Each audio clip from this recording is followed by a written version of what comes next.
ఉగ్రమైన నరసింహస్వామి హిరణ్యకశ్యపుడు పేగులు చీల్చి అతి క్రూరంగా సంహరిస్తాడు. అయితే ఆ సంహారం తర్వాత నరసింహస్వామి హిరణ్యకశ్యపుడి రక్తం తాగుతారు. అలా రక్తం తాగడంతో హిరణ్యకశ్యపుడిలో ఉన్న క్రూరత్వం నరసింహస్వామిలో ప్రవేశించి నరసింహస్వామి అదుపు లేకుండా ఒక విధ్వంసకరమైన శక్తి కింద మారుతారు. దాంతో శివుడు కాలభైరవుడి రూపంలో నరసింహస్వామిని అదుపు చేయడం కోసం వెళ్తారు. కానీ నరసింహస్వామి కాలభైరవుడితోనే యుద్ధం చేస్తారు. దాంతో కాలభైరవుడి నుంచి శరభేశ్వరుడు బయటకు వస్తారు. నరసింహస్వామి నుంచి గండభేరుండు బయటకు వస్తారు.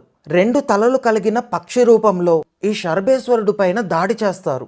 అప్పుడు ఆ శరభేశ్వరుని రెక్కల నుంచి ఒక అమ్మవారి రూపం బయటకు వచ్చింది. కొన్ని వేల సింహాల తలలతో, మెరుస్తున్న నల్లని శరీరంతో, దగదగా వెలిగిపోతున్న కురులతో, రెక్కలు కలిగిన ఒక విచిత్రమైన ఆకారంలో ఉంటారు.